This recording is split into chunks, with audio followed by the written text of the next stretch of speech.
변호사님, 금융거래 정보 제공 사실 통보서라는 게 날라와서 받으셨다는 분들이 많더라고요. 또 본인 얘기.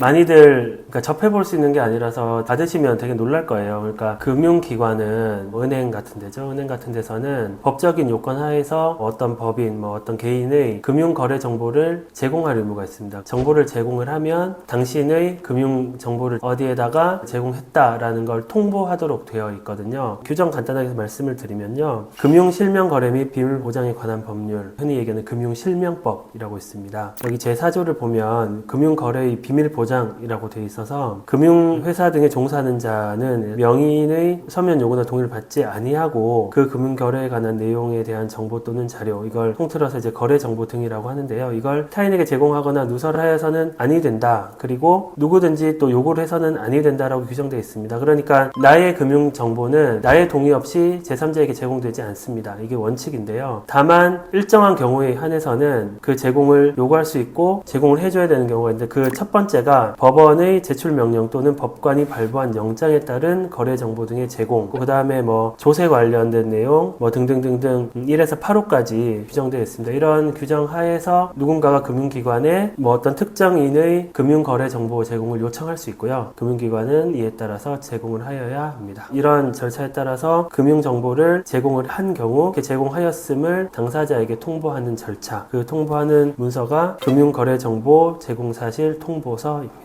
금융거래 정보 내용을 요구하는 기관이 보통 그럼 어떻게 되나요? 다양한데요. 그때는 대부분 수사기관이죠. 그러니까 수사기관에서 수사를 하는 과정에서 뭐 사기, 횡령, 배임 뭐 이런 자금의 흐름을 봐야 되는 수사를 할 때는 당사자 동의 없이 쉽게 말하면 강제로 금융정보를 제공받을 수가 있는데, 저희가 사건을 해보면 이런 게 있어요. 그러니까 A라는 사람이 B한테 어떤 이제 금전, 불법적인 금전을 제공을 했다. 그게 B의 어떤 1번 계좌로 들어갔다라고 하면 그 돈이 최종적으로 누구한테 갔는지가 굉장히 중요하거든요. 어떤 사기를 통해서 또는 횡령을 통해서 편취하거나 받은 금전이 최종적으로 귀속되는 사람이 주범인 거잖아요. 그렇기 때문에 그 돈이 어떤 계좌든 또는 어떤 현금 거래든 이런 걸 거쳐서 최종적으로 누구한테 갔는지 보려면 금융 계좌를 쭉 봐야 돼요. 처음에는 이제 처음에 받았던 B라는 사람의 1번 계좌를 봅니다. 1번 계좌를 보면 돈이 쭉쭉 나가잖아요. 그러면 그 다음 계좌를 또 봐야 되잖아요. 또 보면 또 그 다음 계좌 쭉쭉쭉. 이거를 우리 수사 용어상 연결 계좌라고 하는데, 이렇게 쭉 따라가다 보면 금융거래 정보를 보게 되고 그런 수사 목적상 금융 정보를 많이 보게 되는 거죠. 이런 통지를 받으셨다라고 하면 수사기관에서 확인한 것이 대부분입니다. 이미 조회를 한 지 몇 개월이 네네네. 지났더라고요. 그게 어떤 사건에 대해서 수사를 하는데 수사 목적상 이제 뭐 여러 사람의 계좌를 보게 되잖아요. 근데 수사기관이 그 계좌를 보자마자 은행이 그 사람한테 야, 지금 무슨 경찰서에서 너의 계좌를 봤어 라고 바로 통지를 하면 지금 나에 대해서 뭔가 수사가 이루어졌다는 사실을 알게 되잖아요. 그러면 이제 수사상의 기밀이 유출되는 결과가 발생하겠죠. 그래서 금융실명법은 그 통지를 일정 기간 유예할 수 있도록 규정하고 있습니다. 그 금융실명법 제4조의 2 거래 정보 등의 제공 사실 통보에 나와 있는데요. 1항을 보면 제공한 날로부터 10일 이내에 주요 내용, 사용 목적, 제공받은 자, 제공일 등의 명의인에게 서면으로 통보해야 한다, 이렇게 규정하고 있고, 2항을 보면 1항에도 불구하고 다음 각 호에 해당하는 경우에는 유예 요청 기간 그 동안 통보를 유예하여야 한다. 그러니까 쉽게 얘기하면 그 기간 동안은 통보를 하지 않아야 한다라고 되어 있고, 그 최고가 6개월입니다. 6개월인데 그 사유를 보면은 뭐 해당 통보가 사람의 생명이나 신체의 안전을 위협할 우려가 있는 경우, 두 번째는 증거인멸, 증거 위협 등 공정한 사업 절차의 진행을 방해할 우려가 있는 경우, 세 번째는 뭐 질문 조사 등 행정 절차의 진행을 방해하거나 과도하게 제한시킬 우려가 있는 경우. 그래서 2번이 이제 수사하고 3번이 수사 이외에 여러 가지 뭐 세무 조사라든지 뭐 그런 것들에 해당하는데요. 그래서 뭐 수사나 뭐 이런 행정상의 조사가 이루어지는 경우에 한해서는 수사기관이나 행정관청이 은행 측에다가 이거 통보를 6개월 정도 유예해줘라고 이제 요청할 수 있고요. 그러면 은행은 6개월 동안은 통보를 하면 안 되고 6개월이 경과한 이후에 통보를 해야 됩니다. 그래서 대부분은 받으실 때는 6개월 정도 전에 너의 계좌를 누가 요청해서 정보를 제공했다, 이런 통보를 아마 받으실 겁니다. 통보서를 받았다고 뭐 형사처벌이나 법적 의무가 생기는 건 아닌 거죠? 그거 이제 본인이 제일 잘 알 텐데요. 그 일단 뭔가 의무가 생기는 건 아니고요. 그 개인정보, 금융정보의 주체가 그 내용을 알아야 되기 때문에 통보를 하는 거고, 예컨대 뭐 경찰이 봤다, 검찰이 봤다, 내가 형사처벌을 질 우려가 높아지느냐, 이건 꼭 그렇진 않습니다. 왜냐면 제가 조금 전에 설명드린 것처럼 일단 범죄를 저지른 사람이 A, B다 라고 하면 A에서부터 B의 어떤 계좌로 가고 B가 또 계속 금융거래를 하다 보면 범죄로 취득한 금원이 범죄자들 사이에서만 오가는 건 아니잖아요. 정상적인 금융거래도 많이 있는데 수사기관은 그걸 모른단 말이에요. 일단은 범죄자의 계좌로부터 수사기관이 알지 못한 여러 명한테 갔으면 일단 수사기관은 그 계좌를 다 열어봅니다. 그 중에 내가 뭐 그 사람과 금융거래가 있어서 내가 그 사람으로부터 돈을 받았거나 직접적으로 관련 없지만 뭐 이렇게 거쳐서 받았거나 하면 당연히 제 계좌를 확인할 수밖에 없거든요. 이 사람이 어떤 사람이고 뭐 어떤 경위로 돈을 받았는지 확인을 해야 되기 때문에, 그래서 뭐 이 통보를 받았다고 100% 내가 형사처벌의 대상이다 또는 수사의 대상이다 이렇게 볼 필요는 없고요. 이제 6개월 전에 수사가 이루어졌으면 이미 상당한 정도의 수사가 이루어질 수 있는 기간이기 때문에 실제로 범죄자였으면 그 전에 소환 통보를 받거나 조치가 이루어집니다. 그래서 6개월 전에 금융거래 정보가 제공이 됐다. 근데 6개월 동안 아무 일이 없었다. 그리고 6개월 후에 나한테 왔다는 거는 내 정보는 확인은 했지만 특별히 형사상 문제가 될 게 없다. 그렇게 보는 게 더 정확할 것 같습니다.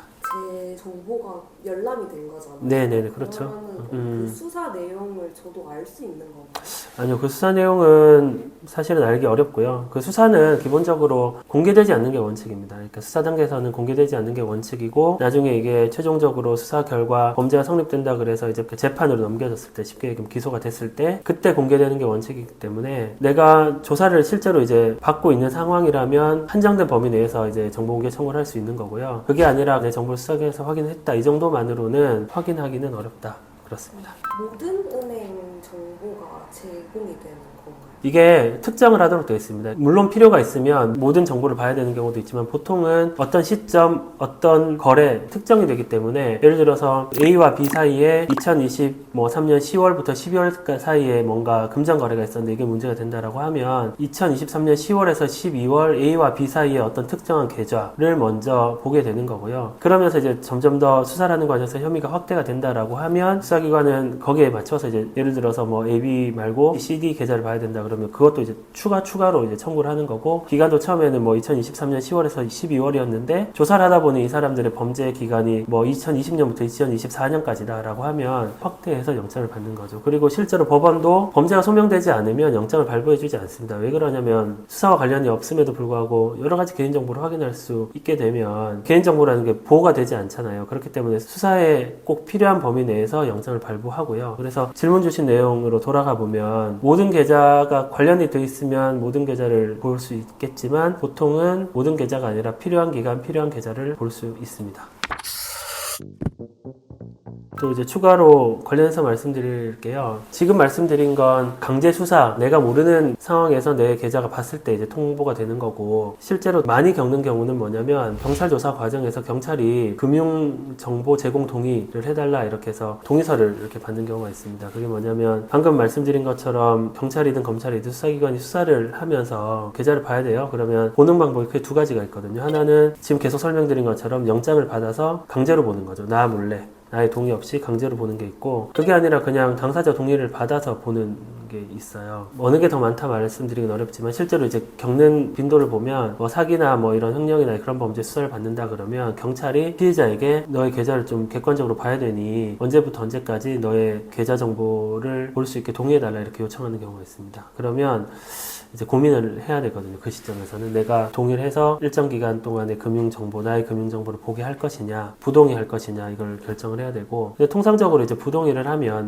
나는 싫습니다라고 하면 경찰이 이제 그걸 근거로 그냥 영장을 받아서 보거든요. 그래서 저희가 이제 보통 이런 요청을 받을 때는 뭐 특별한 사정이 없으면 동의를 하도록 안내를 해드리고 있고, 다만 중요한 건 동의를 하더라도 그 기간을 정확하게 이제 한정해서 해야 됩니다. 그래서 모든 기간 동안 모든 계좌를 보겠다 이게 아니고, 내가 동의를 할 때도 하나은행이다, 뭐 신한은행이다, 그러면 그 신한은행도 계좌가 여러 개 있을 수 있잖아요. 그러면 어떤 계좌의 뭐 2022년 1월부터 2023년 12월까지 이렇게 딱 한정을 지어서 동의를 해줘야 내가 동의하는 범위 내에서만 이제 그 정보가 제공이 되고요. 내가 동의를 하지 않으면 수사기관은 강제로 본다, 이런 것도 염두에 두시고 적절하게 수사기관이랑 잘 협의를 하셔서 동의를 해주시는 게 좋을 것 같습니다.